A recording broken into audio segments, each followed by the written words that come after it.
Sky went off, when you put your television on, it gives you all these things to follow to put it right. And it never ever works because it's always their fault. So but it's your fault for being a customer in the first place. Yeah, exactly. But why can't they just put a message up on the screen or on your phone or something saying, don't fiddle with anything, it's our problem? That would be so simple, wouldn't it? But instead of which, we go around in a million circles, swearing and cursing and complaining that we're useless at things like this. And there's it's no wonder that half the people in... Sorry, go on. When Eleanor tries to phone Sky, it's a hell of a performance, takes ages. Yeah. And she gets some Indian chap she can't understand. Yeah. You know. So, yeah. I just got a picture for my internet from Utility Warehouse, and it cost me an extra £3 a month. And it's sort of like quadrupled my broadband. Wow. That's brilliant. Actually, Jane, I'm gonna argue on the side of BT, because I vowed never to have BT ever again, right? Because I thought BT, when I had it years ago, was so absolute bad. So I went over to BT and they were absolutely brilliant. I've actually got when we actually last week, Goff will test date to this. I had a perfect connection. I was in West Wales. I was on the top of a hill in West Wales in the goat shed. I know it might sound bizarre, right? But I was we're actually decided that it's not going to be a goat shed now because it's too well built. But but the fact of the matter is, this is a BT connection. It was absolutely perfect. There was no problems, right? So, and if you the thing is, right, if they both use YouTube, if BT and the network that Goff uses the same network, then phone the both of them up. Well, that's good to hear, because we actually changed to Sky because we were having trouble with BT. But looking back, the problems we were having with BT were nothing compared to what we're having with Sky. Yeah. Anyway, enough of that now. Let's get started. We get some money back. Yeah, we should do. Do you bollocks? No, you won't. You won't get any money back. Because what they'll say, this is the way they say, they'll give you money back if it's your fault. Jane, it's your fault. No one else's. Oh, by the way, Goff, Jane's a woman, so it can't be her fault. It's Adrian's fault. It's Adrian's fault. Oh, a lady. Yeah, that's right, a lady. Yeah. So it's Adrian's fault. Yeah. Well, it's all right. We've been through all that, and we're nearly divorced now. So it is Adrian's fault. Absolutely. Oh, yeah, we were talking about that beforehand. So, yeah, brilliant. Anyway, the point I was going to make was if it's off for a 24 solid hour period, which it hasn't been, because I do believe it's been intermittent. So every time they get it back on, the thing starts again. So I don't think you're going to be getting anything. No. So anyway, let's get started. It can only get worse, can't it? It can. There's a song there by D. Ream. Things can only get better. So anyway, let's get started. Right, we're going to be doing Afghanistan today. And Jane, have we got any news from you this week? Oh, if I have, it's all been forgotten. Yeah, because you've been shouting and screaming at Adrian. What about you, Goff? No, I watched a programme on yesterday that I don't normally watch.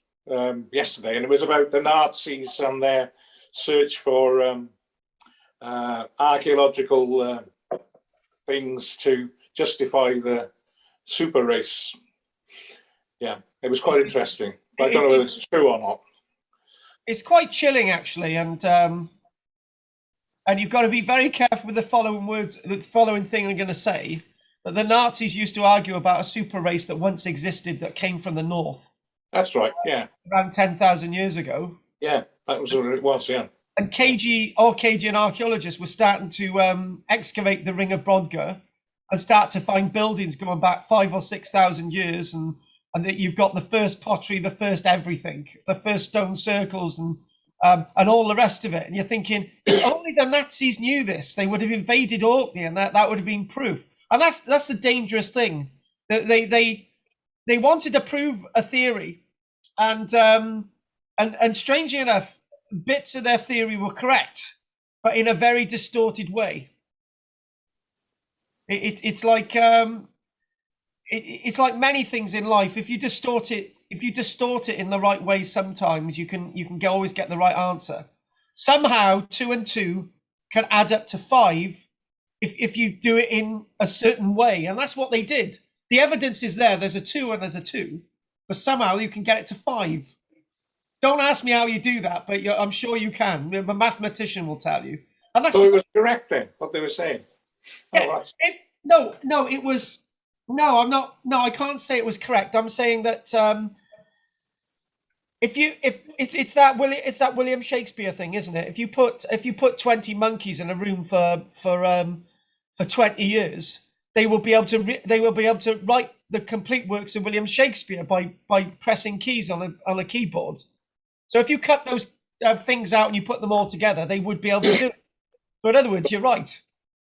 Yeah. Okay. So eventually you will get there. So I just wanted to mention, I know Jane has, because she's a bit of a swot. Monies are now due next week, Goff. Okay. I just thought I'd mention that. So that's the awkward bit out the way, because I loathe talking about money in these sessions. So you know that, Goff. So I'll leave that with you. The other thing as well is that we've been speaking to a Gorid Cymru in Cardiff, and we might in the future be teaching another class that offers people a qualification in archaeology. So when you're older, Goff, and you want to apply for a job in archaeology, you'll have a qualification. Wow. Yeah. It's something to look forward to if you ever want to go back to work. Well, I'm 70 now. Do you think it's a bit late? No, who knows? You know, who knows? It's never too late. You're right there, Jake. My granddad didn't stop working until he was 93. Yeah. So you've got 23 years of work in you, Goff. That's really positive. It really is. And Jane, you're only 60, so you should actually be in the workplace anyway. So don't even know. Oh, thank you. You've just deducted 5 years, but never mind. We actually weren't fishing for your age, but now you've given us your age. It was my birthday yesterday. Oh wow! Happy birthday! And I bet you that was Adrian's fault as well. Yeah, I've officially joined the ranks of the vulnerable now. I thought the vulnerable were over 70. Oh no. I want to be vulnerable to get my next job. Shut up. Right, so strangely enough, the way things work, Jane, we're into it now. The way things work, Goff said to me last week, he said, why don't you change next week's class to Afghanistan? And I said, funnily enough, I turned to the pages in my diary and I said, Goff, what does that say on that bit of paper in the diary? And it said, written in the diary, it said Afghanistan. And that's exactly what we were doing this week. We were looking at Afghanistan. Brilliant. Good time to be doing that. Yeah, it's come around. Maybe I was thinking about it at the beginning of August, and I thought things are changing, but it seemed really appropriate.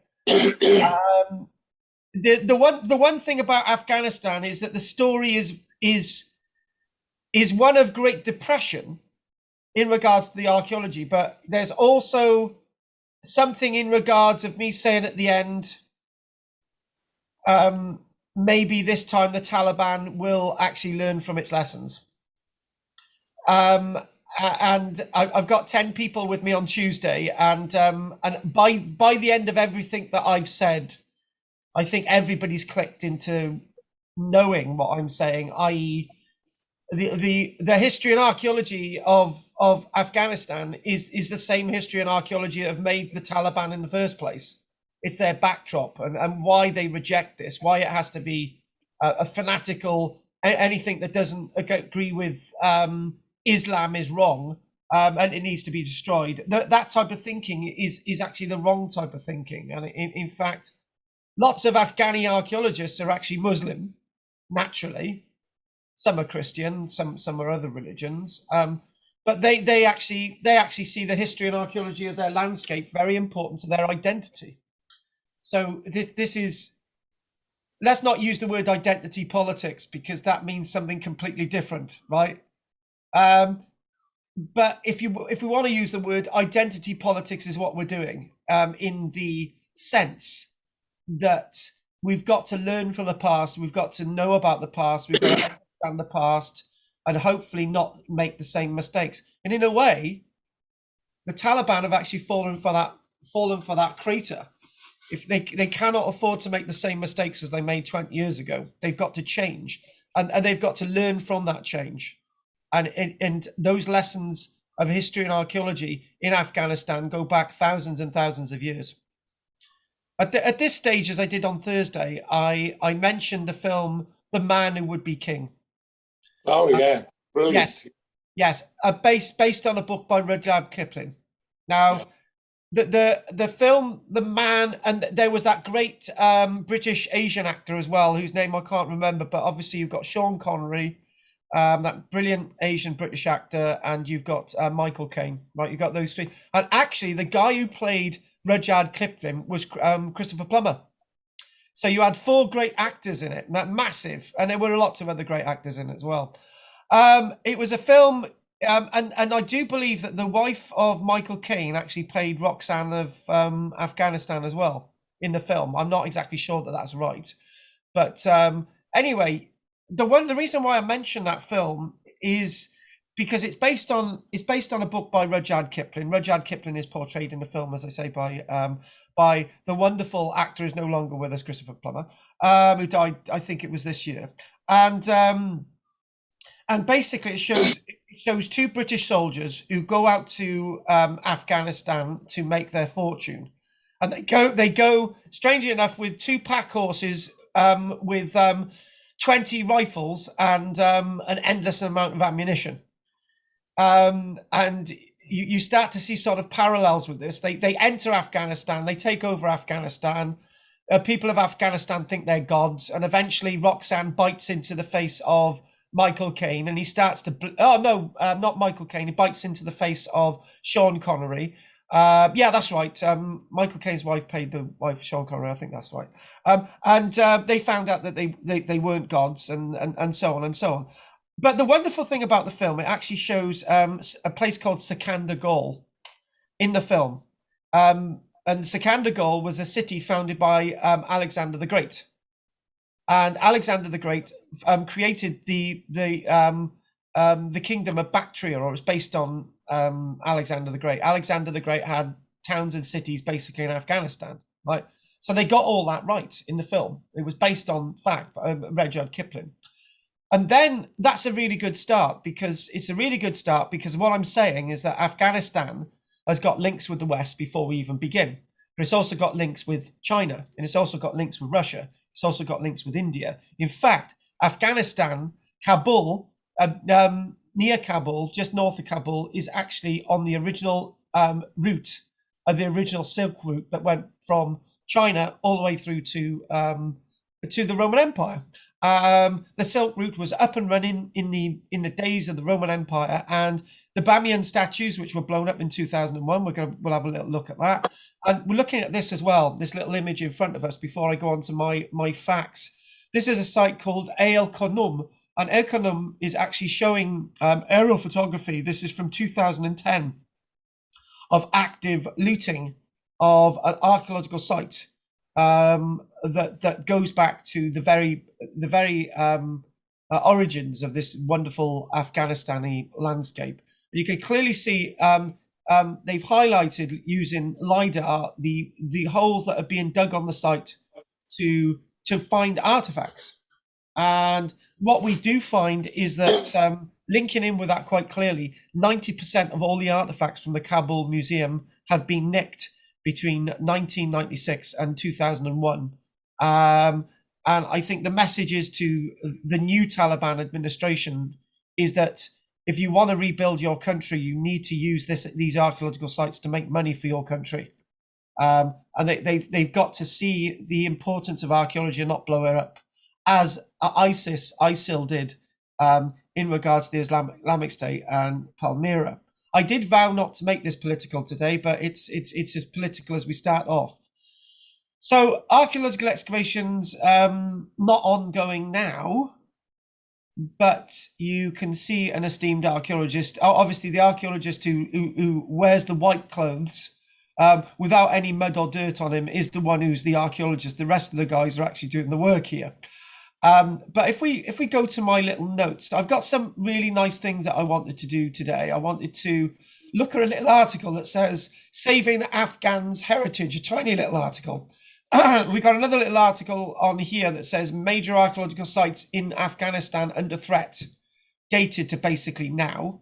The problem is doing something like this, I can't give you live updates because, you know, you can't get live updates with what's going on with archaeological sites in Afghanistan because it's still a war zone.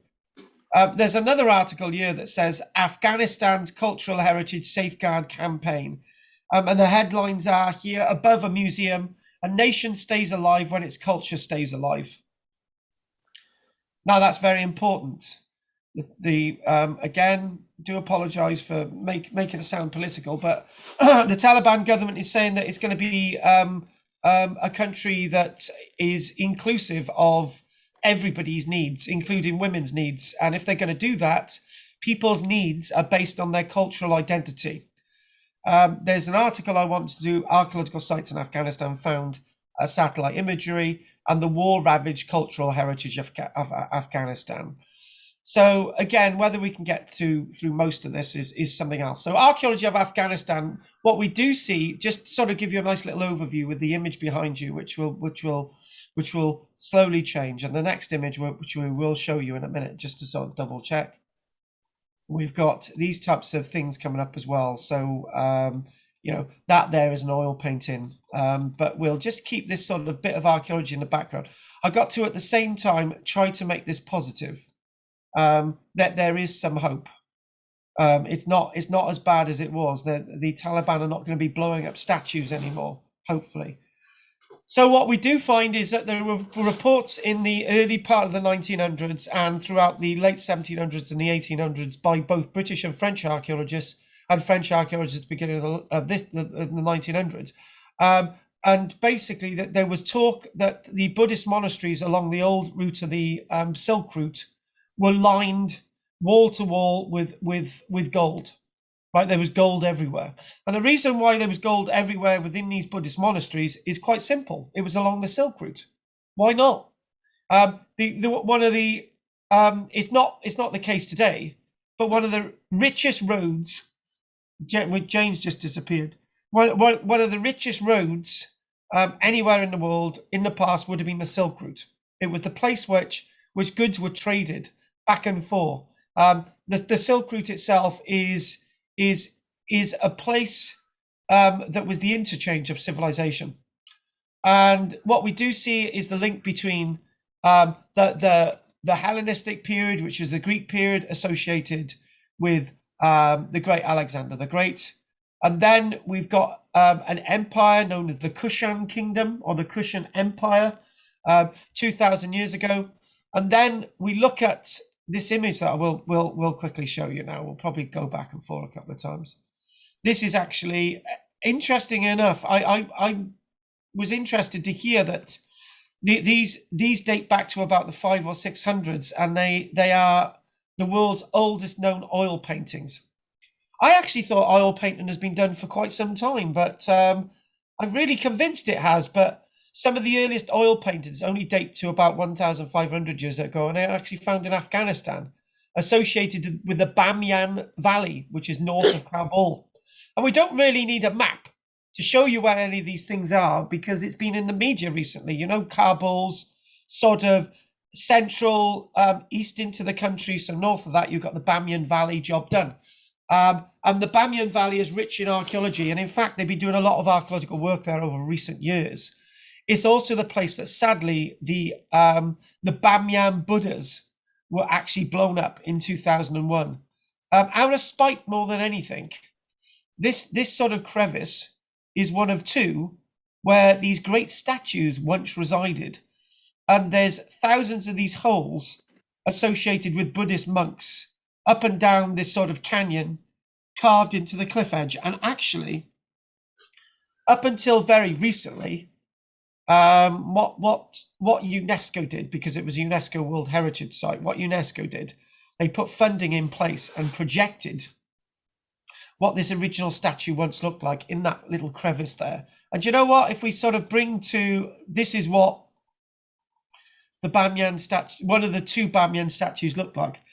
And it was actually blown up in the earlier part, I think it was March 2001, only a few months before the Americans decided to invade Afghanistan to try to restore religion, right?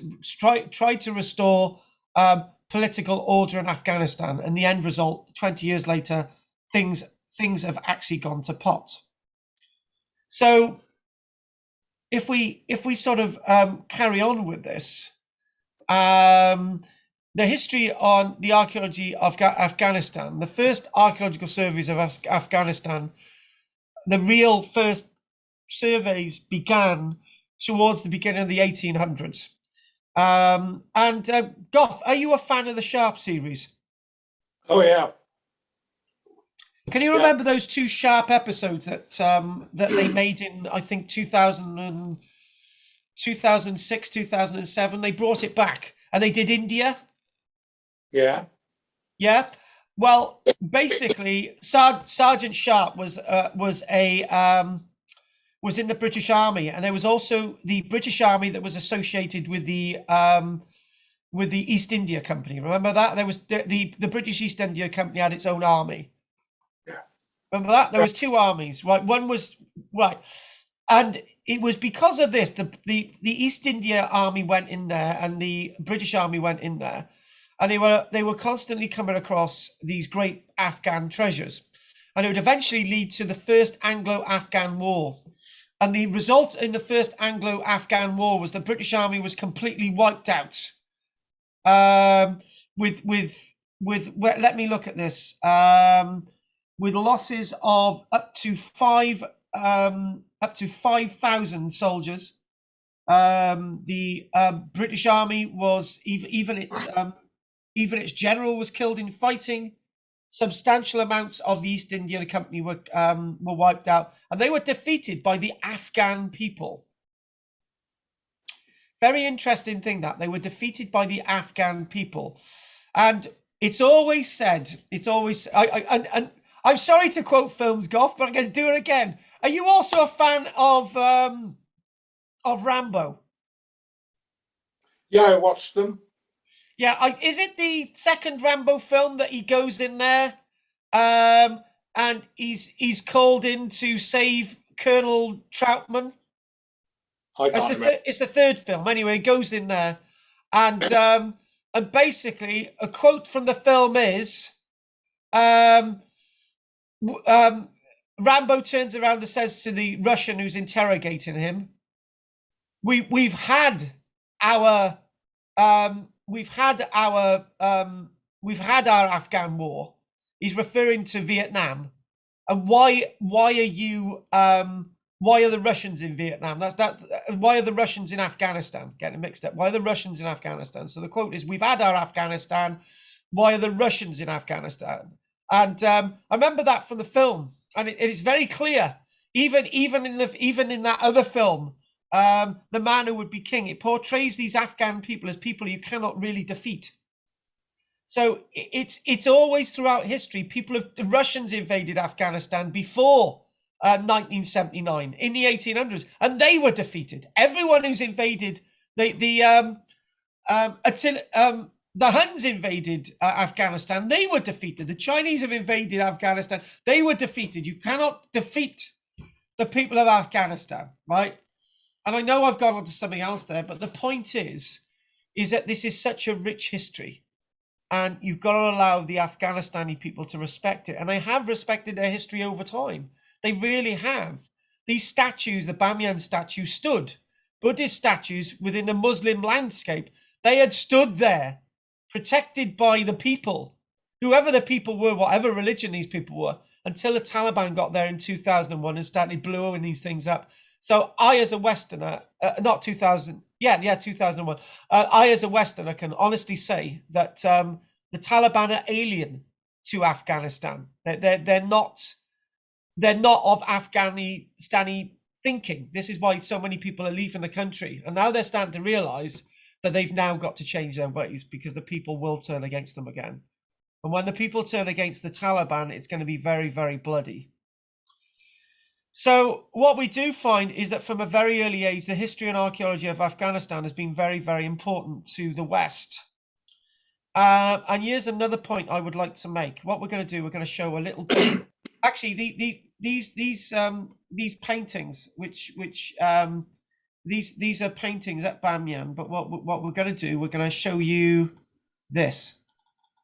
This is one of a few pieces of very exquisite art.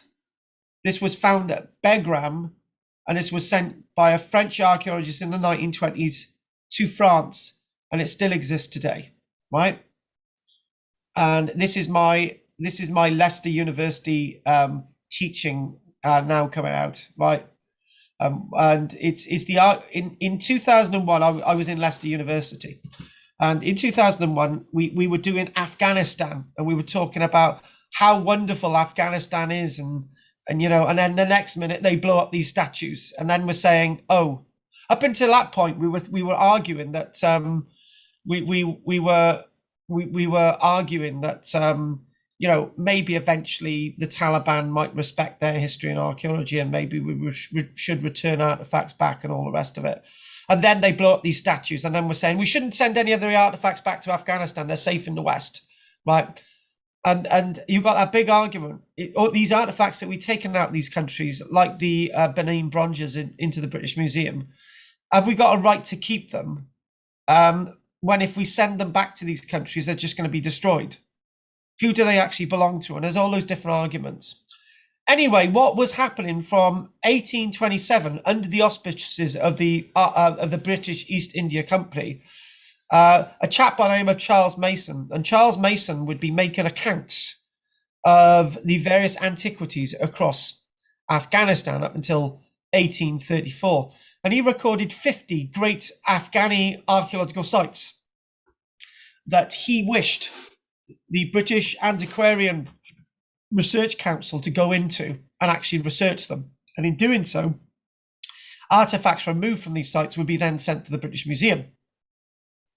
Now, back then, things may have been perfectly safe in Afghanistan, and maybe we shouldn't have removed them.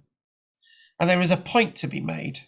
When you take away a people's history and archaeology, you take away their identity. So in many ways, what we have done in Afghanistan has resulted in what's happening today. History has told us that. If we'd have just let the Afghanistani people just do their own thing over the past thousands of years, right, as they once did, maybe things would have been different today. Unfortunately, in the 1800s, the British, and then in the 1920s, the French had a 30-year contract to work in Afghanistan. And the deal was, up until the 1960s, that anything discovered in Afghanistan was to be divided half. Half the artifacts would go to France, and the other half of the artifacts would remain in Afghanistan. And that changed in 1965, when in fact, all artifacts found in Afghanistan were to remain in Afghanistan. But unfortunately, most of those artifacts that did remain in Afghanistan no longer exist. They've either been destroyed or traded or lost. And this is a great shame.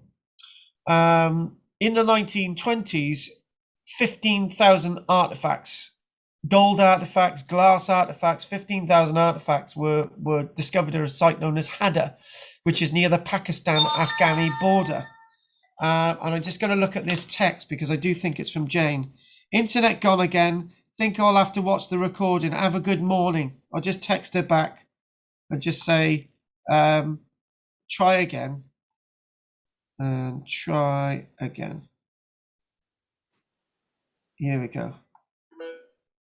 And put YouTube on and can message there. Here we go. Good. There. Excellent. Here we go.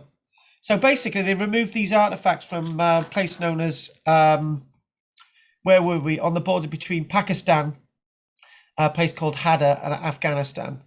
And also they removed these wonderful glasswares and ivories that were also sent back to the wonderful France back in the 1930s.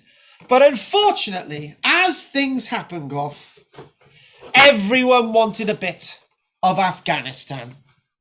And people have actively gone to Afghanistan, and they've taken artifacts to the United States and the Smithsonian.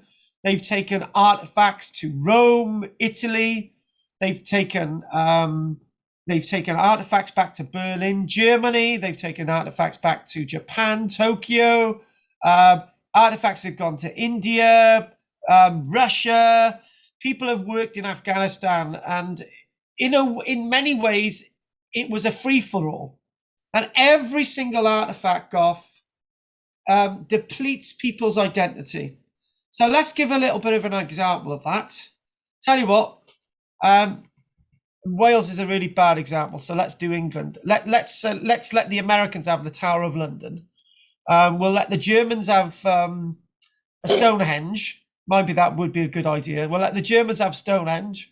We'll allow the buildings that the Beatles were associated with, we'll give them to the Canadians, right? Slowly but surely, if you take all this stuff away, your identity disappears. And this is the problem. And with a lack of identity, when the Soviets invaded in 1979, any artifacts that are in these museums and so on are really suffering.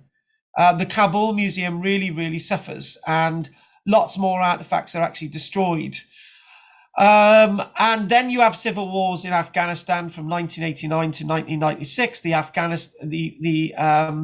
Taliban take over in 1996. They're there until 2001. Mullah Mohammed Omar decides that on his orders, the Bamyan statues are blown up. And it is quite terrible that the history of Afghanistan, with its history and archaeology, but somehow I got to try and make this positive. And how do I do that? But I do try to turn this around. I just actually start to say that there's a little bit of hope. So we've got people are actively working, were actively working in Afghanistan. And what they're now doing, Gough, I think I need to bring something from the end into the beginning, as I did anyway. What we're doing in the West now, we're starting to think differently. We're starting to think, right, the Afghanistani people need to deal with their own history and archaeology themselves. But the history and archaeology of Afghanistan does actually also belong to the international community, such as Stonehenge, such as Machu Picchu in Peru, such as the Eiffel Tower in Paris. All these things belong to the international community. You shouldn't be allowed to destroy these things. So what we're doing, we're using the technology, and we're taking aerial photographs of their landscape, and we're recording it for them. We're making books of this. We're putting it out on the internet. So maybe one day, when Afghanistan has really stabilized, like Nigeria is stabilized today, we can actually say we didn't take any artifacts away with us through this later period, but we're presenting you your history. If that history's gone, at least there's a record of it. And that's the way things are going. In other words, this is how things should have always been. We should have made records of things and maybe not taken as many artifacts away. What right have I got to say? I've got no right to take anything out of your house, Gough, without your permission. And maybe if you gave me permission to take something out of your house and one of your children wanted it, then, you know, there's all these different things in regards to the way we should be looking at history and archaeology. There's all these problems. So again, this is what we're looking at. What we do have, because most of archaeological work anywhere on the planet has been taking place in the last century, right?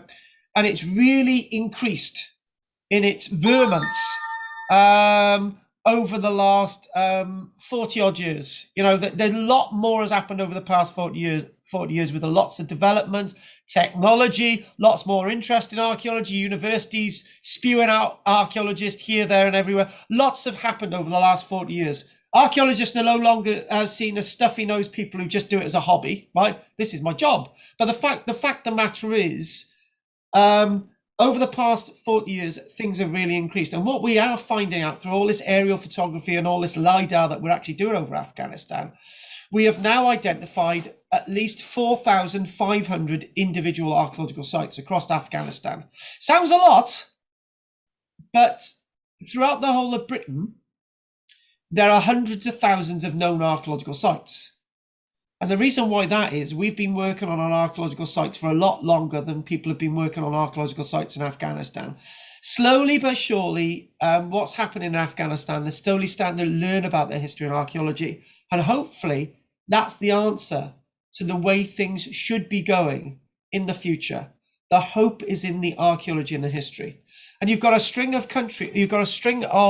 places there. You've got Herat, Ayam, Adlami, you've got Bamyan, Apisa, Amdek. All of these locations are actually along the Silk Route. And what they've found as well, Goff, is along the Silk Route, they've actually started to find new structures in regards to archaeology. They've actually started to find purpose-built places that people would have stayed when they were traveling along the Silk Route. So in other words, they had loads of little chefs. They found 119 of these little chefs along the Silk Route dating back over 2,000 years. So in other words, there would be a compound for your camels. We're starting to find these areas where you've got, through the aerial photography, not looking on the ground, right, Goff? Aerial photography. So they're finding these like corrals for camels. And they're finding that people would have stayed there and people would have stayed there, and there would have been a little place for food over there. There'd be water, there'd be watering holes and all the rest of it. They're starting to find these new types of archaeology. So archaeology is seen differently now. It's not the scramble for Afghanistan where people have got to go in there and take things. I'm an Italian archaeologist. I need to get something from Bamyan to display in our wonderful museum in Naples, right? What the Italian archaeologist is now saying is like, what we're going to do, we're going to take aerial photographs, we're going to get all this information, and then we're going to try and interpret what we've got. We're going to get people on the ground then to look at these things, and this is what's going on. So there's a lot more enthusiasm, and Goff, that can actually be done remotely. You don't need the permission of the Taliban to do that, and then you can actually say, actually, whether you like it or not, in Kabul, there's your history. You can do whatever you like with it, but this is your history as much as it's our world history. And the Taliban can't question that. They can't. All they can do is either thank you or give you two rampant fingers up in the air and tell you to go away. At least they're given a choice. So it's given some meaning. And actually, most of the people doing that aerial photography are actually Afghan archaeologists working in the West. So they're actually Afghan-born archaeologists who know the land, who are actually doing this work. So this is very, very important. Okay, this next image, we've got a bit of Bactric coinage there, a coin that would be nicely at home in the Hellenistic world in Greece. You've got a little bit of an ivory there. You've got a little bit of a statue here. I think this is terracotta statue, actually. And I've got a little bit of an article that I'd actually like to do now. And I'm going to be so rude and check my phone. And here we go. This is Jane moaning again. Can't get YouTube or even emails to reconnect. Well and truly snookered. Never mind, enjoy. So there we go. Next, so what we've got next is that you've got to say that I've got to say now that the that warfare across this landscape of Afghanistan is actually now part of the history and archaeology of Afghanistan. Warfare is actually part of the equation. You cannot ignore this. From those tanks still lying the plains of northern Afghanistan left behind by the Russians, to buildings blown up by the Taliban, Western enclosures placed up to protect soldiers over the past 20 years. All of that is actually part of the history of Afghanistan now. And what we've got to do, and actually the destruction of the history and archaeology is actually part of the history of Afghanistan. And I would be wrong to say that Auschwitz is not part of the history of Germany today, because it is. I'd be wrong to say that the killing fields of Cambodia are not part of Cambodian history, because they are. And the same thing needs to happen when we now look at Afghanistan. Afghanistan has a very rich history that very much involves warfare. And it's the same as the shell that was created of the cathedral. Oh God, the cathedral was blown up in Britain in the Second World War, Gough. Coventry. It's the same as Coventry. That is part of history. So military is part of history. We only started to learn about the real destruction of Afghanistan, not when it was happening in the 1980s, because in the 1980s, Gough, I don't know if it was me, but life was so wonderful. There was no warfare. We were not involved in fighting in any foreign country. No British soldiers ever died anywhere. The best the Americans were doing was going into Panama and getting pineapple face. You know, there was not much going on, right? It was the Cold War. It was a standoff. The best that James Bond could do was to kill a few Russian villains. There was not much going on. And therefore, we thought the world was safe. You could travel to Israel. You could travel to Afghanistan. You could travel to China. You could travel to Kenya. Nobody's going to blow your brains out. 20 years later, most of these places ain't safe to go to. And what's happened is, nor is the history and the archaeology. It was in 1998 that it was that people were realizing that Afghan's National Museum in Kabul was being actively looted. The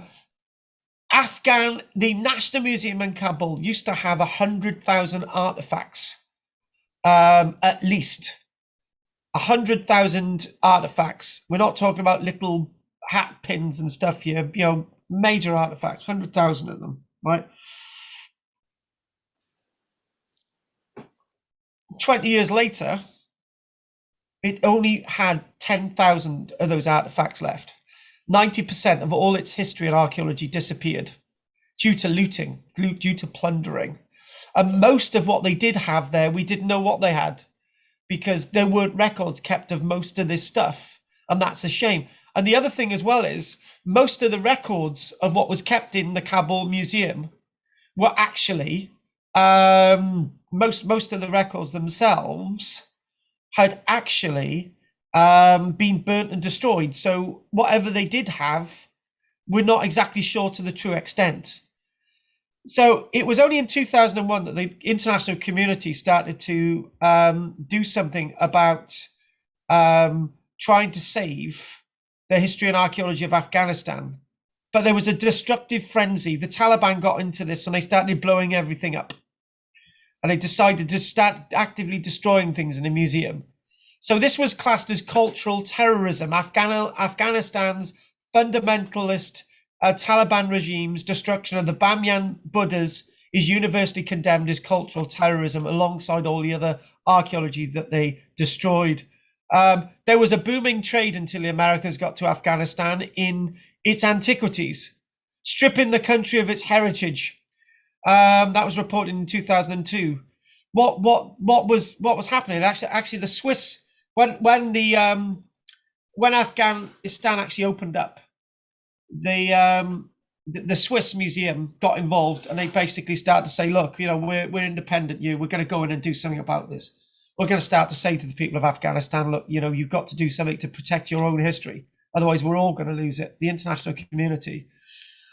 But then, Goff, something happened. 2003, something happened when we invaded Iraq on the 20th of March, 2003. And that day was a day I was in absolute tears.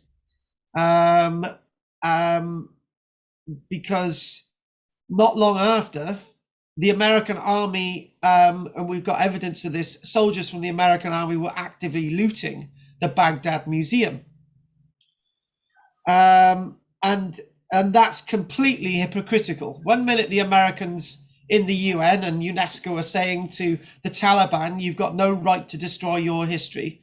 And then the next minute, the American soldiers are going in, actively taking trophies from the Baghdad Museum to send home to their wives and children. And then the American army is actually using the sites of Ur and Nineveh as parade grounds to store tanks. They're using the likes of Babylon, the old remains of Babylon, as target practice for their tanks to fire at. And this is the American army. So it double standards. This is what this says here. Double standards reported in 2004. Worldwide efforts to try to do something in Afghanistan, and then on the back foot, the West is destroying Iraq. So therefore, it gets very, very problematic to actually lecture people when you're actually doing the same somewhere else. However, people like the Swiss, people like the Russian archaeologists and so on, and other individuals from France are actually saying, look, ignore the Americans. They're a load of clowns, right? I'm putting a bit of ad lib on you. They're a load of clowns, right? We're actually saying to you, this is your history and archaeology. You've really got to do something about it to preserve it. And one of the things as well is that we didn't know about, if we go back again, hang on a minute, we didn't know about these beautiful paintings which were actually found in the Bamyan caves. We didn't know these existed until 2008. And these were seen as some of the oldest oil paintings in the world. And if I sort of show you this little image on the screen that I'm actually reading from, there it is. These types of wonderful oil paintings of the Buddha being found. And this is the thing that we've now got to look realistically. And we've now got to try and see the importance of our history and archaeology. Goff, so many times I get off people saying, oh, we've got to, is it with a 5 mile lane? It's about progress. We needed to do that with the road. And do you know what, Goff? Every day I go down that new road, I look down on the left as I'm leaving Barry, and the place that they removed those 500 bodies is actually 5 meters below me. The road is 5 meters above that. And I'm thinking, why did they have to move those bodies in the first place? Why did they have to level and flatten the archaeology in the first place? They needn't do that, but they did it. They could have just put a membrane across the whole thing and just left it, but they didn't do it. Because I don't think and that could have been left in the ground, and it could have been nicely left intact. You can't save everything, but at the same time, if we keep destroying at the level we're destroying in Britain, we're going to have nothing left.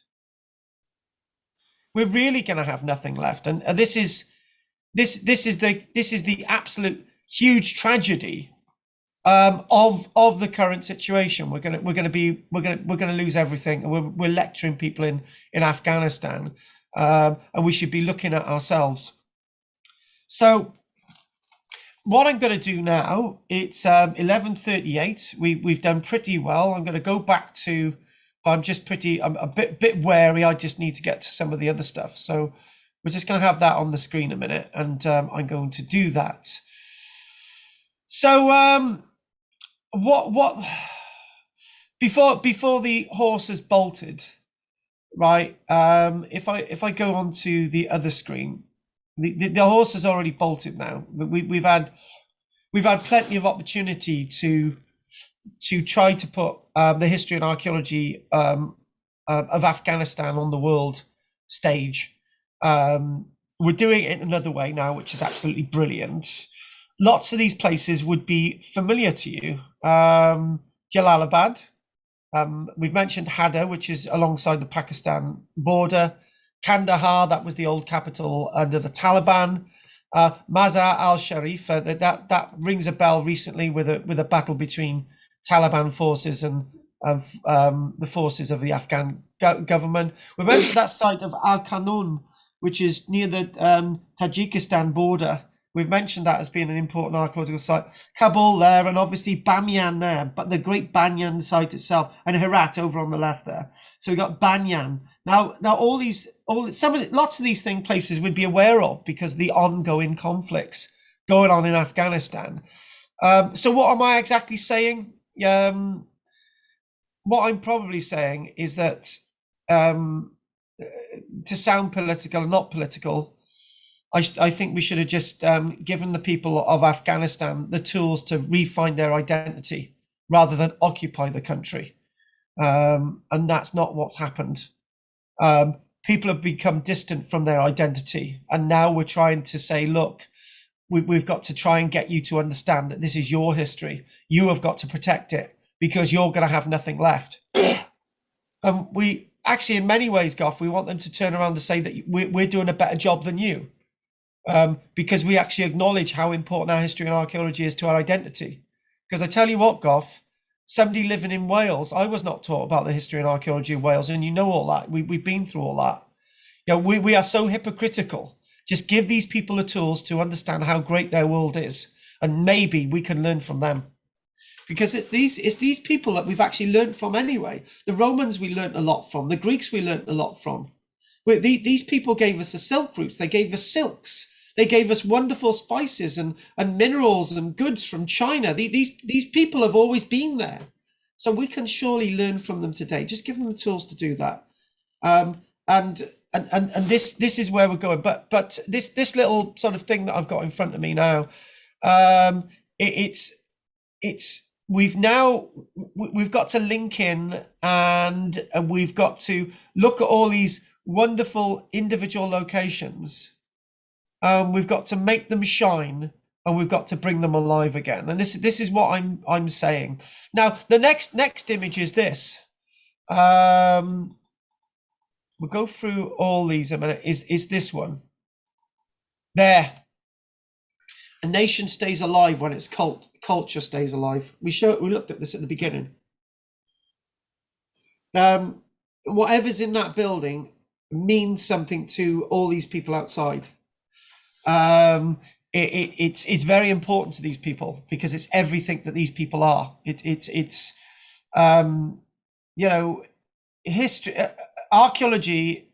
It's not just about artifacts.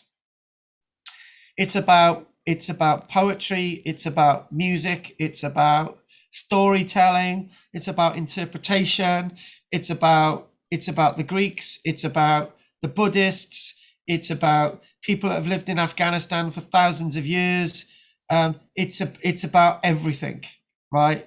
And that's what gives those individuals there who they are today. And this is the very, very important point. Afghanistan's cultural heritage safeguarding campaign. The focus on this campaign is the safeguarding of all aspects of Afghan cultural heritage, both tangible and intangible. A campaign to save what they've got, including museums, monuments, archaeological sites, music, art, tradition, crafts, etc. So the new campaign now is what we're doing with the aerial photography and sort of getting all the Afghans involved in this. Is safeguarding of cultural heritage holds an important position in order to strengthen the sense of national identity. This is what we want. Cultural heritage, this is what they want. Cultural heritage can become a rallying point for former adversaries, enabling them to rebuild ties and dialogue and rebuild a common identity and future together. This is very important to see warfare as a leveler. There are reports from the First World War, the American Civil War, the Second World War, of old adversaries from Germany, France, Britain, in the United States, the Confederate and the North side, all getting together, shaking hands, having a common history. This is what war's about, and understanding that common history in a modern sense is also the common history that we all share, making that common history of great relevance.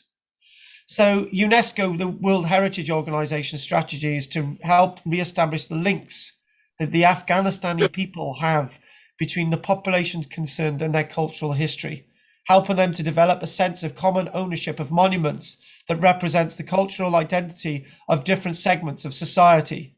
It is therefore directly linked to the nation building process within the framework of international rehabilitation of Afghanistan. So what they're saying to the Afghan people, even now, is that the challenge is to help the Afghans help themselves, to make the Afghanistani people safeguard their heritage and focus on training and building the capacity for the preservation of their own cultural heritage. And this works so well. This works so well, Goff, because in Syria, with the Islamic State 2014-2015, I think it was, or when the Islamic State is starting to sort of build in its ferocity and starting to take over Syria, not Afghanistan, Syria. Lots of the local archaeologists are actually defending their archaeology and history. There are some archaeologists who actually died defending the site of Palmyra against ISIS. And they weren't you and I, they were people that have lived in Syria all their lives.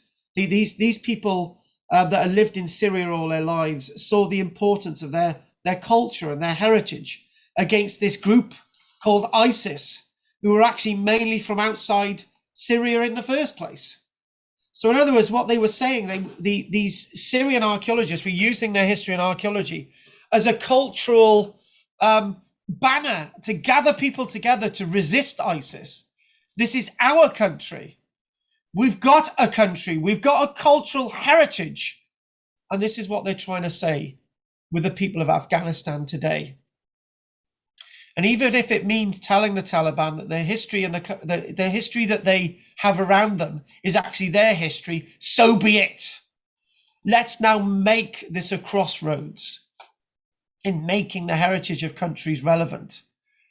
Afghanistan, situated at an important junction on the ancient Silk Roads, has been the crossroads of culture since time immemorial. So it's, in other words, as we said at the beginning, its unique cultural heritage reflects a history that is marked by the complex indigenous encounters between the great Persian worlds of the southwest in regards to Iran, the Alexandrian Greek world all the way from Europe, the Buddhist world, the Hindu world, and the Islamic world from the Arabian Peninsula. This is a land of everything. And yeah, we gotta chuck the Chinese and we gotta chuck the Russians in there to let them have a bit of it as well, and Mongolia. However, due to prolonged armed conflict and fanaticism, much of this outstanding cultural heritage has been destroyed. So the Bamyan Statues dynamited in March 2001. Let's just have a quick look at these again, and we'll just get these up here as well. There are two of these beautiful statues, and it looks as fresh as it was, but now there's nothing there. There's nothing occupying this space except the silhouette of what it once looked like. The Bamyan being dynamited in March 2001, and in the following months, most of the debris together with the remains of original sculpture was taken away to be sold. In addition, the small statues in the collections of the Kabul Museum were smashed, including many stored for security reasons in the Ministry of Information and Culture. So what we are finding is that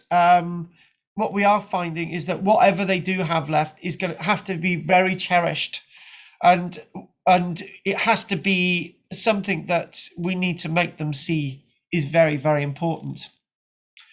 But there is some good news, and we'll go on to that good news, I think, after the break. So should we have some questions from all of us today? I think it must be very difficult to be an archaeologist in Afghanistan in the last 20 years. Yes. Yeah, I agree, because in the last 20 years, and even now, in the last 20 years, what you've had to do is try to reconstruct the damage that has been caused. But unfortunately, they were probably made to think like Western archaeologists, which is not how they would have. They should have started thinking of as Afghanistani archaeologists. Whether I've got that wrong or right, because what we're being told now is that lots of academics and lots of people in Afghanistan, they've had these 20 years of relative peace, and suddenly it's been taken away from them, and now they're fearing the Taliban and what the Taliban are doing. They would not be fearing what the Taliban had been doing if they had actually tried to connect this history with everyone in Afghanistan. It is actually the history of the Taliban as well, and if they'd started making the Taliban relevant, if they'd started making the Taliban relevant as much as the Mujahideen, as much as the Russians, as much as everybody's been involved in Afghanistan, getting that picture right, maybe the Taliban had come along and said, actually, we're in the pages of this book. That's amazing. And maybe that, and then they could have said, oh, actually, that stuff does link with us. And actually, that links with the way forward. But that hasn't been the approach. And that has to be the approach now. So that's what the difficulty is now, with Afghani archaeologists realizing that they have had a difficult last 20 years, but it could have been easier, because now could have been easier, and it's not. It's been a wasted opportunity, Goff, completely wasted. Yeah, it's very difficult for them, but it's difficult, like you were mentioning 5 Mile Lane, the amount of interest was minimal. It wasn't even on the telly or anything. So if it's difficult for you, imagine what it's like for an Afghani archaeologist. And it's all about politics, Goff, because yes, exactly. It's all about politics. Do you know what? Right, I'm going to tell you something. You might know that I write a regular column for the Barron District News, right? And I had a guy, I actually wrote this in my diary, I had a guy phone me up yesterday, a guy called Neil. And the last time I spoke to Neil was about 30 years ago. When he phoned me up, he said, I love your articles in the newspaper. We're on a 23rd one now. He said, I love your articles in the newspaper. He said, I pat on the back for doing it. Keep up the good work. But he told me about, there's a building that I did an article on about 5 months ago over Barry Docks. And it's the last Second World War observation tower, probably anywhere in South Wales. It's unique, and this observation tower will be demolished in the next 3 months. And I looked at Michelle, and I phoned up Richard, who does research for us in Barry, and he does stuff for us on a regular basis. You know Richard, he's been on, I said, actually, Richard, you know what? We're not going to phone CADU. We're not going to phone the council. We're going to actually try and get this thing deconstructed, put somewhere safe, so it can be re-erected again. We're not going to make a fuss about protesting, and we're not going to make it, because it's not going to do any good. It's going to be demolished, right? So the best thing to do is go to APP and say, actually, if we can get the money in place, we can get this thing deconstructed and put it somewhere safe. And this is the way you've got to think now, Goff, because there's no other way, because nobody will listen.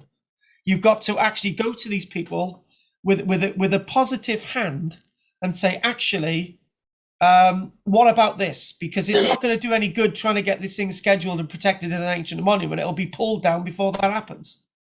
So this is the way I've got to think now. And the other thing as well is with this model farm thing, right? Now, I'm sorry. I'm sorry. We have known about that for 2 years. Actually, no, we've known about it for about 3 years, actually. I made a video there 2.5 years ago, right? And I was actually chased off the land by the people who actually owned the site, right? Not own the site, rent the place, this family, right? And I remember thinking, I'm making a video about you, supporting you. And they said, oh, no, you know, this is going to cause more trouble and all the rest of it, right? And I actually thought people have had 3 years to do something about this. They've had 3 years to collect samples of flowers, and they've had 3 years to move things. They've had 3 years to do any historical archaeological work, but it's too late. This is the mentality I'm up against. Yeah. People think that protesting on all these wonderful things works. It doesn't. And do you know this HS2 thing, right?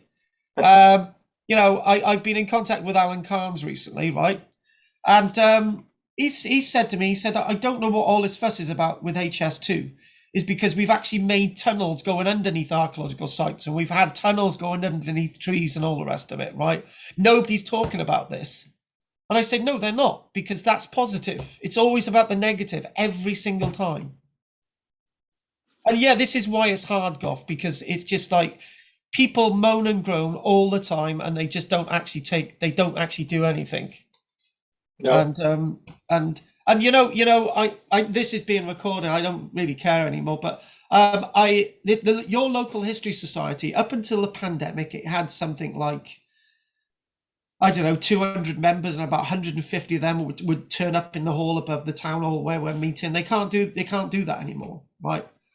And they're moaning and groaning, saying that they couldn't have meetings. Why didn't they do Zoom? Why didn't they do that? They had the money to do it. They could have done what we did, you know, but they chose not to do it. And now they're in trouble. And I'm thinking, well, you've got all these people. You could build a place, and you could put. And people don't think like that. They always think like this gravy train of things in this country. And sadly, it doesn't work. You can't be constantly looking for heritage lottery, because it just doesn't work. So you've got to take it by the hands, and you've got to move with it. You got me really wound up now. This is wound me up. But no, this is how I think, and you've got to think like this, Goff. Okay. I'm gonna have 2 crumpets now. I'll be back. All right, I wouldn't mind some crumpet. Yeah, I've heard about that. I'll see you soon. I can't swear to myself, but I probably will. See you soon. All right.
I can see your feet.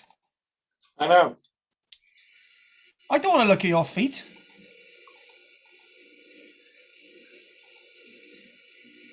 Have you got you know on your nails on your feet? Are they gone all crumbly? Because mine have.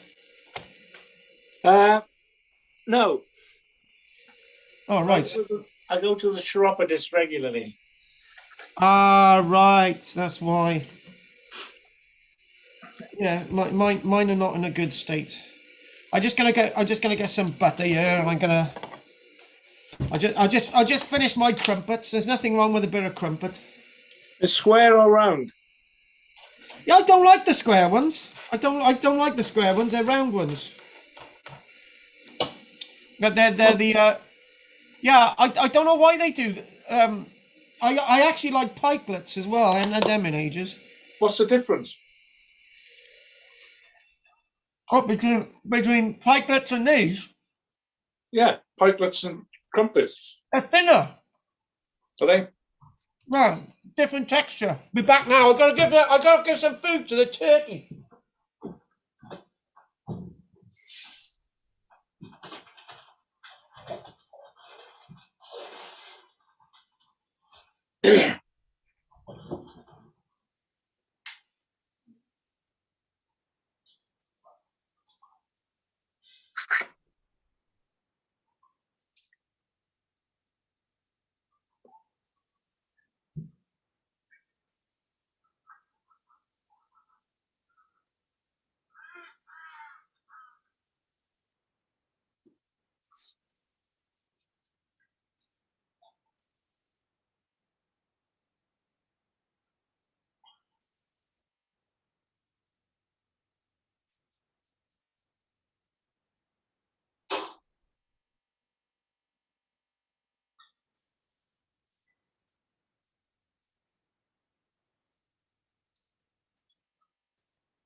I don't know what's happened to the mic today. It should have been here. What about Henry? Yeah, he's quite irregular.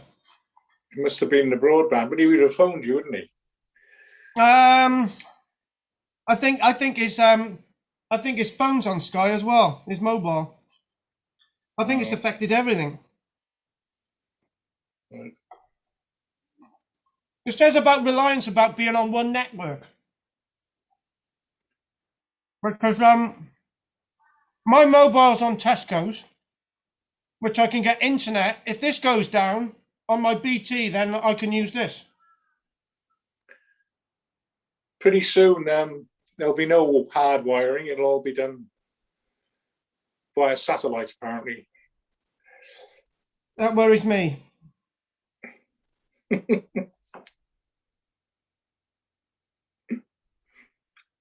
Now, the thing is, right, you know, we're talking about all of this with cultural identity and all the rest of it, yeah? Yeah. Well, the one problem is that I don't know how this technology works. So I've got no connection with it. I've got no love for it, right? It's the same thing. We're talking about the same thing, right? Because there's too many things in life that we don't understand. Now, Jane got really upset about the internet and all the rest of it. If she understood how it worked and what the problems were, then maybe people would be a lot more happier. It's just, I don't understand how this technology works. I just don't get it. I can't understand how I'm talking to you on I just don't. Do you know? Well, we don't want the Bulgarians to know too much, do we? You're presuming I'm a vulgaris. You made that. Well, I am, yeah. No, I'm not being facetious. What I'm trying to say is, the ordinary people, they don't need to know anything. They need to be told and to do it. They don't need to know, because if they knew, there might be trouble. I don't understand what you're saying. I'm saying they keep us like mushroom management.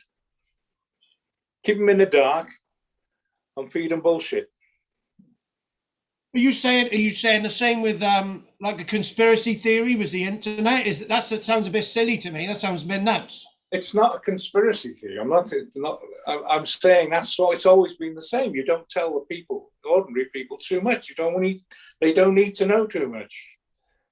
Oh yeah, I'd agree with that. Once they start knowing things, they question you. That's why they don't like the BBC asking difficult questions. That's why you never see a senior politician on the telly answering a proper question. Why no one knows about the 5 Mile Lane on BBC Wales or ITV Wales? Why not? I didn't know about it till you told me. The thing is, this was the thing, right? They were okay with the dinosaur bloody footprints. Exactly. What happened with that, right? And I don't care if don't care if this is being recorded. It's already done, right? Beginning of the year, the museum. I was the one who was dealing with it all. The museum started to set into the scene, and I had a press release and everything ready to go. And the plan was that if this was not going to be removed by the museum, then we're going to put a press release out there that would put so much pressure on the museum to get people down there to actually move it and take it out the rock. So the press release actually went out the same moment that they were removing it out the rock. And I put it all out there. It was everywhere. And the thing is, the photographs that were used everywhere were my photographs, and they were always accredited to the museum, which really pissed me off. But the fact of the matter is that was my job. That's what I was doing. I got the news out there. But the thing is, I got all that out there, but with the 5 Mile Lane, nobody was interested. No, because the dinosaur footprint was a cuddly story with little kids and things like that. The 5 Mile Lane involved dead people and people building houses, making loads of money. And millions of pounds. Exactly. So that was mushroom management. We'll tell them about the cuddly dinosaur, but we won't tell them about all the dead bodies, the history that's been covered up by very, very nasty houses. Not even tidy houses. Rubbish houses. They are rubbish. No, they all are. Do you know, we built in the UK are the worst in Europe. They're terrible. Do you know that a house that Michelle saw on the docks yesterday, right? A 3-bedroomed house, not wider than this one. 3-bedroomed house, about much narrower than this one. I think it was semi-detached, or I think, I'm not sure, but it was definitely attached on one end. And she said that's £1,300 a month rent. It had hardly any garden. It looked like shit. It was tiny, and people are paying that. You've got to be out of their tiny minds. Anyway, back to what we're doing.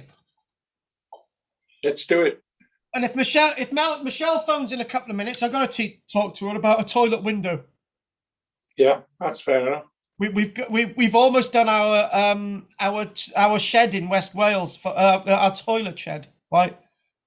And I got to show you this, Goff. I got to show you this. I think I got it on you. Oh, there we go. Let's put this on you. And it doesn't look brilliant, but I've put the two toilet seats into the toilet block. Right. And the thing is, I'm using all scrap wood, but I was quite impressed with that because this is plyboard, and there's got a central bar underneath that, and there's going to be like a trough at the back. I put the lids on and everything to get the scale, and this is all solid sort of reused pioneer as well. And yeah, I've been dead impressed. Is that a septic tank or is that mains drainage? It's quite. The reason why there's two seats, right? This is going into that. one seat is for the P, and the other seat is for the number twos. Oh, right. So the number twos is taken away separately, and the P is taken away separately, right? And if you don't mix the two, there's no smell. All right. Interesting. And that's the way it works. Good. Anyway, let's crack on with where we were. Right, so let's looking at toilet seats. Right, excellent. You can tell them all that. Apparently Jim is giving Jessica stick today. Just chuck him out. Right. Apparently Jim's been quiet. Yeah, someone must have told him. Somebody. Yeah, he had a stern email off somebody who worked for us to. It basically said along the lines, Jim, stop being such a knob. And he's been quiet since, apparently. So this image itself is one of the satellite images, and you can see that the 5 individuals around there. I've still got your bog. Oh, you still got the bog. All right, then let's not have the bog on there. Let's just have the other one on there. You don't want the bog. Satellite image. That's right. it. 5 Afghan archaeologists, scientists looking at aerial photography. You can see 5 Afghan archaeologists, and all of these, it's their history, using modern technology, using satellites that have been put up into the sky by either the Chinese, the Indians, the Russians, or the Americans. And this is their history. They're actually looking at their history for the first time in places that are so remote. These are Afghans looking at their own history. And this is what this is all about. Every single one of them has got a smile on their faces. And naturally, you've got a female in the team there, and you've got 4 of the male scientists as well. And they're all looking at this, and they're for the first time, they're seeing a history that it's theirs. They're grabbing it. And this is what's really, really important. And this has all come about. This has all come about over the last 5 years, actually. So it's really, really new. And nobody can take this away from the Afghan people. That's the point. It's not artifacts. Nobody can remove it. It's proof. It's proof of their history. So in a way, what we've been doing is using government satellites, United States government satellites, and other military drones and all the rest of it to build an archive of the archaeological sites in Afghanistan that are too dangerous for field work. Well, it would be dangerous, Goff, because there's landmines left there from the Mujahideen, and there's landmines from the Russians lying around. No doubt there's landmines from everybody else lying around across this landscape. So this is the only way we can actually access some of the history and archaeology. And funded by the US Department of State, right? Okay. The Afghan Heritage Mapping Partnership has tripled the number of recorded archaeological features in Afghanistan to more than 4,500. Now, let's put this into perspective, right? We said tripled. 4,500 sites, as we've already mentioned, is a small number of archaeological sites for a country as vast as Afghanistan. But nevertheless, we're increasing the picture. You said earlier on, Goff, it must be very hard being an archaeologist in Afghanistan over the past 20 years. Yes, it has been. But what's happening now is that there's been a difference. There's been a different way of looking at the history and archaeology. People have accepted you're going to be losing the history and archaeology of Afghanistan, but at least record it before it's gone. So at least there's some record, which is exciting the Afghan archaeologists that are not in Afghanistan at this minute. Afghan archaeologists can work in Afghanistan, but by being in an office in France or Britain or Germany or somewhere else, or even in Pakistan, they've identified, as I said, Goff, what's known as caravanserias. And a caravanseria is basically sites that were used by people traveling along the Silk Route as modern day little chefs and service stations. The vast array of mud brick buildings with shelters for hundreds of travelers and accommodation and corrals for camels. And this is part of the history of Afghanistan, a quite unique history of Afghanistan. We don't have routes where people have been taking caravans around the landscape with silks and all the rest of it. We don't have that in this country, so it's quite a unique thing. And the other thing as well is what they've been realizing is that the Silk Route is not a Silk Route that ran out of steam in the late medieval period. The Silk Route was still extensively used by looking at these sites into the 17 and 1800s. So the Silk Route is still active across Afghanistan. People are still using it. So it's really, really important. So that very much links it into the modern day and age. So the Silk Routes themselves, we can honestly now say, are Silk Routes that have been used for 2,000 years. And that is so much linked to the modern people of Afghanistan. And then the question has to be, why did people stop using the Silk Route? What is the real reason? It used to be believed that the Silk Route ran out of steam in the 1600s because the Portuguese were trading at places like Goa, and the Portuguese were trading with the Indian subcontinent using ships and so on and able to get back and forth to China. But no, the trade route wasn't just the Indian and Pacific Oceans. The trade routes continued across land, across this great competition brought to the landscape by the Portuguese, the Dutch, and the French, and later the British. And we can actually see that history is rather different than history is actually painted on the ground. And we're actually seeing that on the ground, the Silk Route and the use of the Silk Route is still massively in use.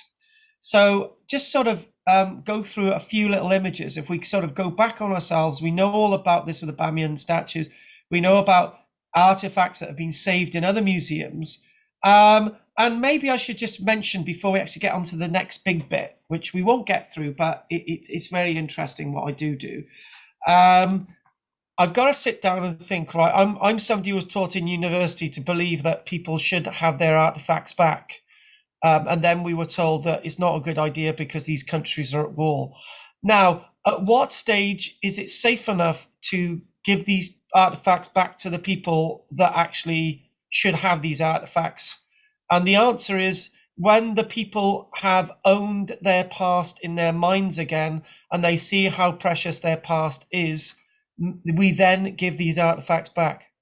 And I remember an image, and you were in that class, Goff. It was online a year ago. We showed a Zimbabwean guy looking at an artifact in a cabinet from Mapumbage, or Great Zimbabwe. He was looking at this artifact, this golden artifact, the golden Rivet. What? Rivet. No, that was in the other lecture. That's when we did nautical archaeology. The Golden Rhinoceros. He was looking at Golden Rhinoceros, and he was seeing how proud that he was to see this Golden Rhinoceros through the glass, and you could actually see the pride in his face. This is what I'm talking about. When people actually cherish their history and archaeology and want to preserve it, then it's time to give their artifacts back. I don't know if I got a right to say that, but we are. So what I want to do now is go on to something probably more academic than it should be, but that's what we're going to do anyway. We've got a little bit of a plan here. There's all the countries. Tajikistan is just off the map. Is China, Uzbekistan, Turkmenistan, Iran, Pakistan, Afghanistan. So this sort of gives you an idea of what's going on. What this is actually showing us is the spheres of influence. So influences have been coming in and out of Afghanistan from all these other countries, from China, Pakistan, Iran, Turkmenistan, Uzbekistan, and so on. It's all been coming in and out every single time, right? Due to this wonderful trade route, which is all over the place, involving these great localities in regards to Afghanistan and Bamyan statues.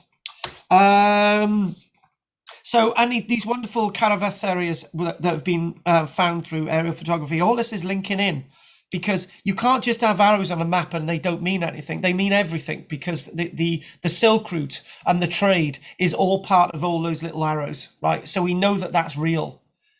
In other words, Afghanistan is more important to the world than is made out. Okay, sod the bloody oil, sod the resources Afghanistan has. They will eventually go. They will eventually disappear. They will run out, like oil will eventually run out in Saudi Arabia. And coal runs out in the coal fields of South Wales. All these things run out. But what doesn't run out is cultural identity. And you need that cultural identity. You very, very much need that cultural identity. And this is what we're talking about today. So I'm going to get my little notes on the screen. And I'm just going to quickly share this one here. It's going to go, this is what we're going to be looking at now. It's the war-ravaged cultural heritage of Afghanistan, an overview of projects and assessment, mitigation and preservation. And it's to do with everything that we've said. I'm trying to make this as positive as possible. And what I'm trying to do, Goff, is not make the Taliban the bad guys. And you said yourself, you watched that video. You watched that video about Afghanistan. That's exactly what we're talking about. This is you asked me to say, why don't we do the archaeology of Afghanistan this week? And this is what we're doing. Everything's linked in today. We're not being told everything about Afghanistan, right? And hopefully in the next 5 years I can turn around and say, actually, I was right. I'm not one of those types of people who actually likes to say something and say black is white, you know, and be wrong and always say that black is white. I like to be said that I'm wrong. But on this one, when it really, really matters, I want to say to everybody, look, the Taliban did not destroy any more of its history and archaeology. They made it part of their new state. And I want to be told that things have changed. And that's what I really, really want. I don't want to dwell upon the negative all the time. It doesn't do us any good. In our own lives, we dwell upon the negative a lot, and it brings us down. So, crossroads of culture, the Near East, Central Asia, South Asia, China, Europe, the trade, mixtures of trade, migration, imperial formations, periodic conflict, emulation of various different cultures and so on. The great empires, the cities of Bactria going, and then you've got the Bronze Age, and you've got Hellenism, and you've got the great sort of, you've got Islam rising, and you've got all these wonderful sites that we're talking about. Afghan and its cultural heritage is a strategic world.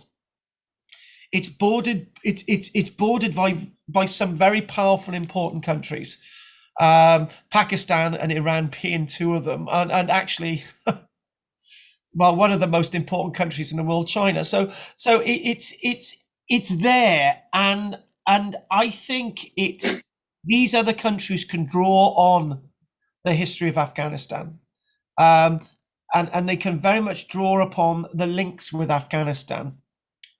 The image that you see in front of you is actually from Persepolis. Persepolis is in Iran. And what the image shows you is obviously a camel, quite an attractive looking camel.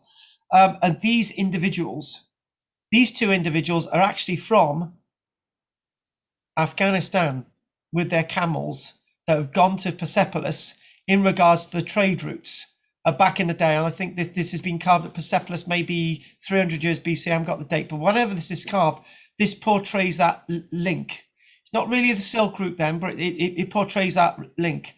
And basically what we're seeing in regards to the Western world, We're seeing the portrayals of Afghan trade links very early on, and the Afghan people are revered and cherished, and to be seen as part of the international community. So that's the other way around. They're seen as part of the international community in the past. Why can't they be seen as part of the international community today? And that's the case. This is the case for Afghanistan, meaning that their culture is the answer. Great exchange. We've got the great exchange. Lapis lazuli, which is that blue stone, was something that the Egyptians loved. And lapis lazuli have come from Afghanistan for the past 5,000-6,000 years. It's been traded into the worlds of Samaria and traded into worlds of ancient Greece and into the early foundations of Greece. And all of this lapis lazuli has actually come from Afghanistan. So the Afghanistani people have been very, very important to the world, again, from a very early place in our history. So we can't. What we've got to say is that maybe the first scientific archaeological excavations really took advantage of Afghanistan when they start and non-scientific excavations in the 1800s, scientific excavations in the 1920s, and in a way it was more to give something to us rather than we were given to them. And when we were taking, we were not learning from what they were giving us, and that is very, very important. And so in some ways, right, this is a terrible thing to say, but I'm going to say it. And I said this on Tuesday, and I'm going to say it again. Sometimes archaeology is more important than human life. Sometimes history and heritage is more important than human life. And why? When people have been killed in warfare, and when there's been mass genocides in Rwanda in 1997, when there's been mass genocide in Bosnia, people then come back. People then need some sense of who they are. And if all that cultural heritage is gone, then people wander around forever with no identity. It's that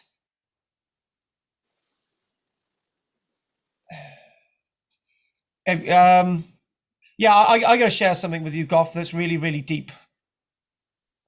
Did you ever used to remember that film, that television series called World at War? Oh yes. Can you remember? It was the ending scene where there was a German officer.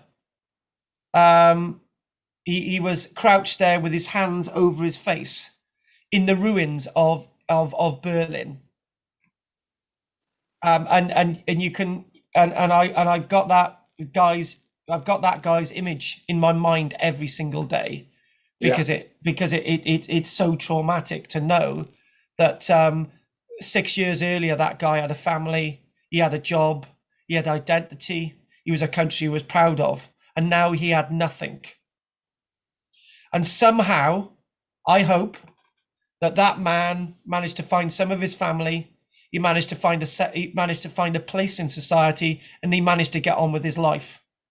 If he had no Germany left, which he did, if everything had been destroyed, then he would have no sense of being a human being, and he would most likely like to opt out. There was something left of Germany. It wasn't all completely destroyed. Dresden wasn't everywhere in Germany. Lots of the south was still fairly intact, and that is something that he held on to. I'm hoping that he held on to that in the horror that you actually feel when you actually look at that individual. In every single time I used to watch The World at War, there was that individual every single week when I used to watch it. And it was very traumatic as a child, just that one scene for me because I know I could see what that scene meant, right? And I'm hoping, and I know I'm right, that Germany didn't completely give up. It still had a history, and that history has made Germany the important country it is in Europe today. And this is what you've got to give people hope. when human lives have gone, you've got to have some kind of past to be proud of. And I know the Germans are proud of their past. You know, there was that small period that they weren't proud of, and there are lots of people in Germany they're still proud of what happened leading up to the Second World War. There are great things to say that happened in Germany leading up to the Second World War. But what I'm trying to say, going back to Afghanistan, their cultural heritage and everything that's happened to them, like has happened to the German people, is as relevant as anything else. And that all needs to be put together. It cannot be destroyed, and it needs to be cherished, and it needs to be loved. So back to what we're thinking about now is that we don't need to mention the Bamyan statues again, but we'll just mention a 55-meter statue and another 38-meter statue being blown up. And again, it was a great tragedy.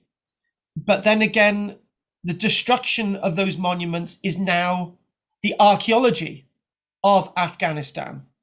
The actual acts of the Taliban are now actually part of the history of Afghanistan. Just some really interesting facts coming up as well. I'm trying to see if I can get through all of this. The National Museum of Afghanistan, the Taliban destruction of sculptures in the National Museum of Afghanistan in Kabul was just the latest stage in the catastrophic damage to the most important repository of archaeological artifacts and ethnographical significant cultural heritage objects probably anywhere in the world. The Kabul Museum was at one stage one of the most important museums on the planet. And actually, I got my figures wrong earlier on. The museum once housed not 100,000 objects, but 200,000 objects. And it's likely that less than 10% of those objects are left today. 10%. And all of those objects have disappeared since the time of the Soviet invasion due to the civil wars and all the wars. The museum sat at the front between the territories controlled with different factions in regards to the war over Kabul. And we know full well, during this period, an estimated 70% of the museum collections, approximately 140,000 objects, was looted or destroyed.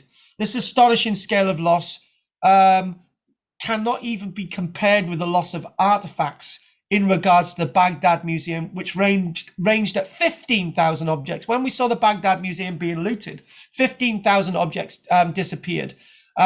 In the museum at Kabul, it's 140,000 objects, which is 10 times more.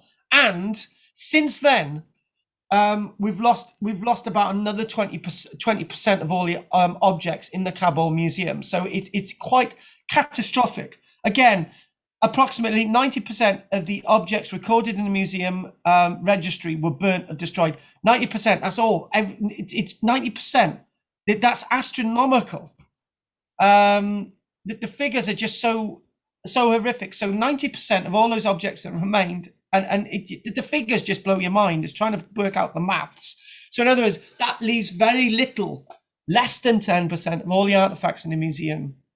And the biggest problem is that the records of these artifacts were burnt as well. The records, and again, if we had had copies of those records, at least we'd have some sign of what these artifacts were about. There we go. There's some of the records there. So we know that they're burning the records. These, you know, as long as we know that these existed at one time, we can tell the world about it. But most of the records involving these artifacts were destroyed as well. Again, this is from Gandara, the Gandara Sculptures from the Buddhist Mahadra complex. And the Gandhara period saw the earliest figurative descriptions of the Buddha, and these date back to about 100 years after the birth of Jesus Christ, and these were smashed up by the Taliban.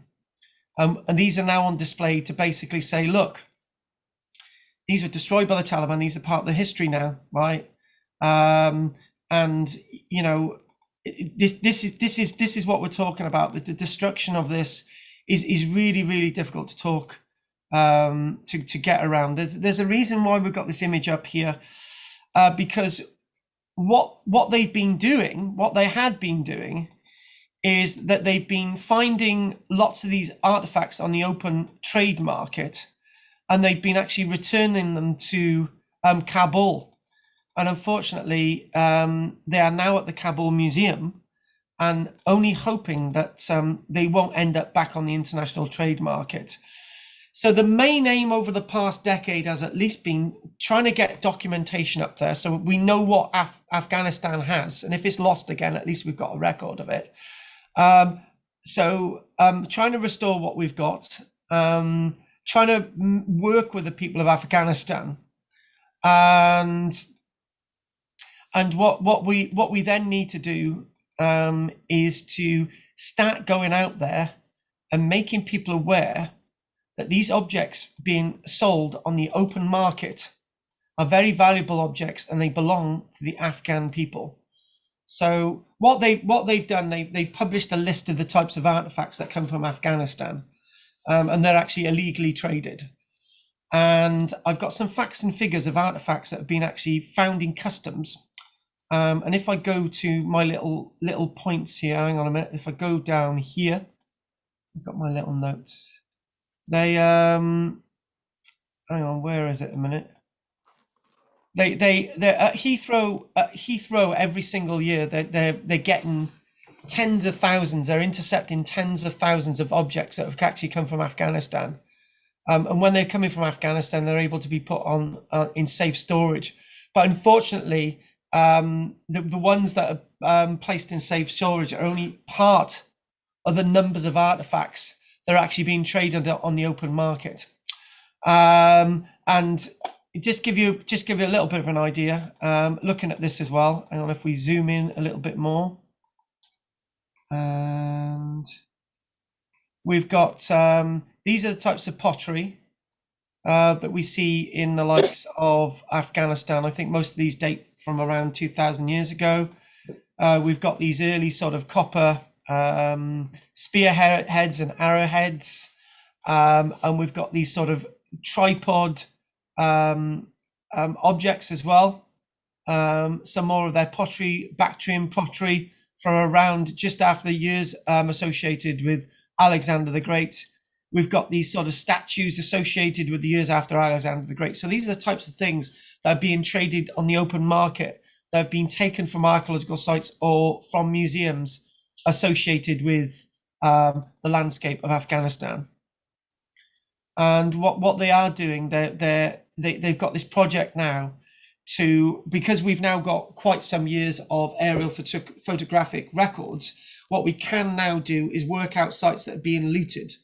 So we can basically say that we've got the archaeological sites there. Is there any signs that they're being looted by any holes being dug into the ground? And we can actually see the damage is being caused to that site. And this is what we're doing. So they're able to monitor the damage being caused to archaeological sites across wonderful Afghanistan. And this goes back to this original image that we mentioned about trying to monitor deliberate damage being caused to the archaeology. It's not. This can't be blamed on the Taliban, because they don't, lots of this damage being caused to archaeological sites has actually been taking place over the past 20 years when the Taliban hasn't been in charge of the country. So it's down to people wanting to make a quick buck because they're quite poor. They're not being respected. They need to be able to respect their history and archaeology to not do this. If people are given decent wages in Afghanistan, they might be able to avoid looting their archaeological sites. And one really important image, as we really get to the end here, okay, we don't need that, is this one. This is basically, all of these artifacts were nicked from the Kabul Museum, and they're a script. And the square bits are the bits that haven't been recovered, right? So these have been sent on the open market. And what they've done, they've taken photographs from different images that they've taken from artifacts that have been seized at customs, and they've put them together and worked out that these were actually objects that were once in the Kabul Museum on display. And these are actually quite important artifacts, and they're actually quite big. So from the one end of the screen to the next is about 1.5 meters.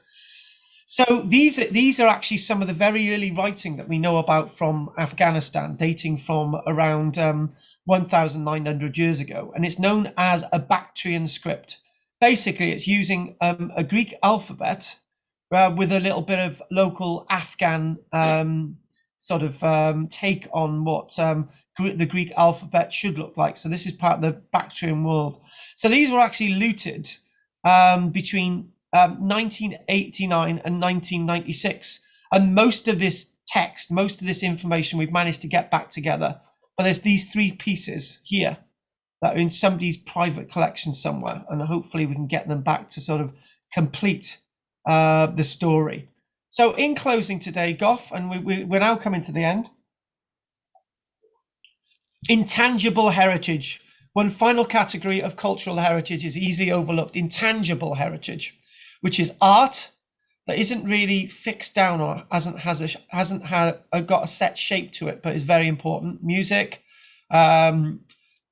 Music is intangible. It's an interpretation. Poetry, the same. Folklore, language, other traditions. What they're saying is this is all massively important, as well as the artifacts and the archaeological sites associated to the Afghan people.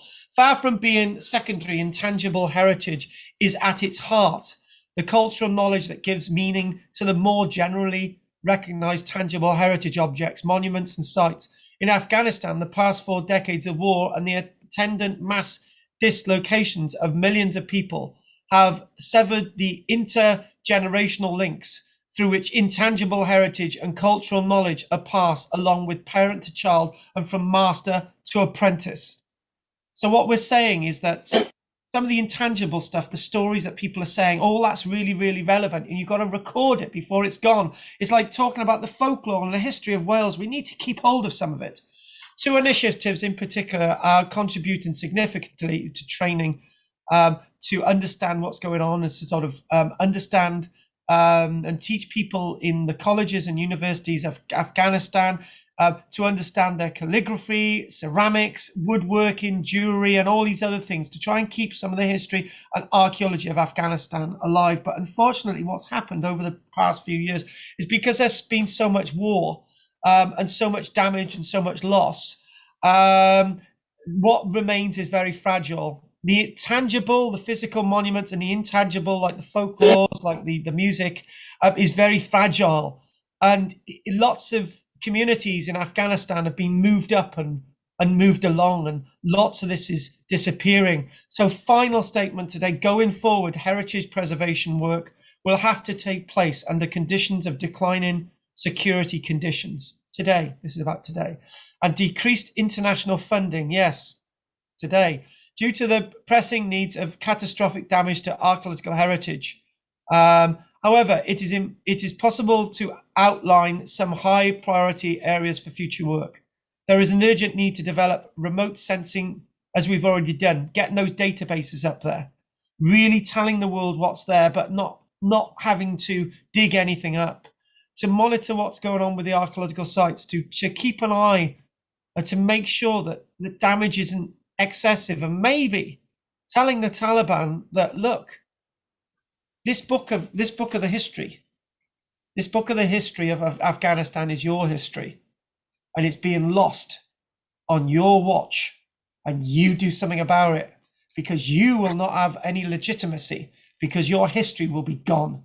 And making it relevant to and stopping the smuggling in artifacts, prosecuting traffickers, making all these things very relevant. Finally, there is an urgent need to train many more Afghan archaeologists and conservators and other preservation specialists to international standards.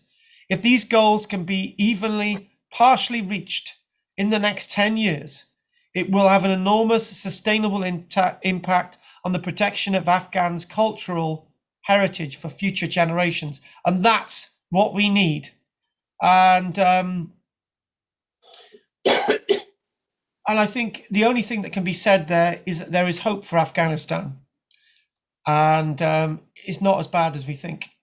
And I actually believe I'm actually starting to believe what I'm hearing from Afghanistan in the grey matter, not in what's on the news. So on that note, are there any questions, Goff?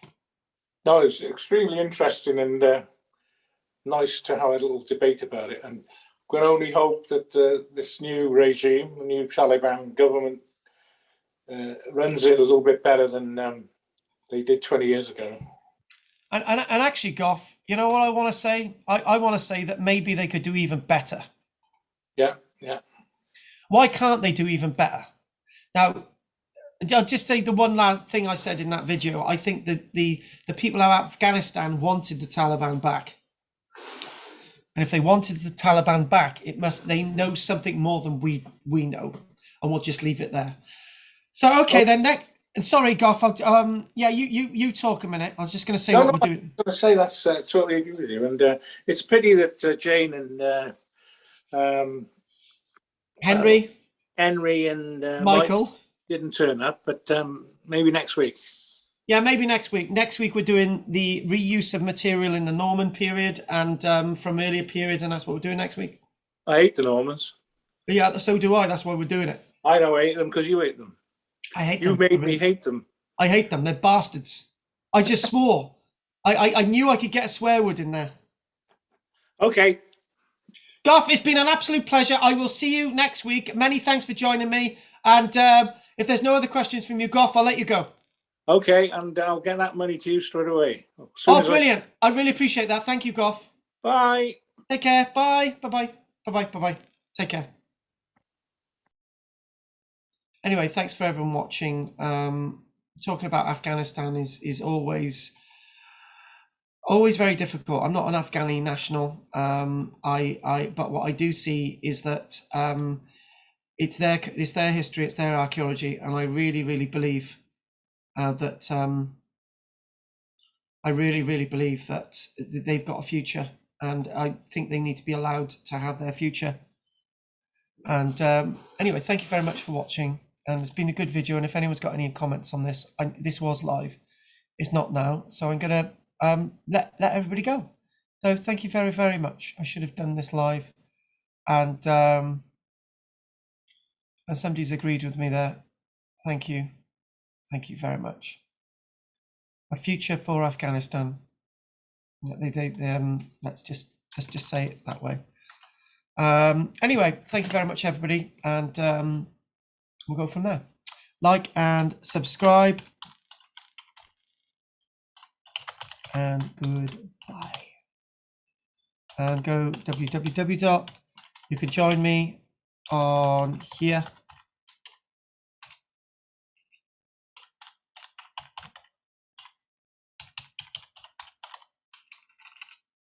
Just like to say that I'm not being naive. You've got to give people a chance, and they blew the first chance. Let's give them another one. Anyway, thank you very much. And one person just watching now. I'm going to go, and you watch back. It's been a really deep one today.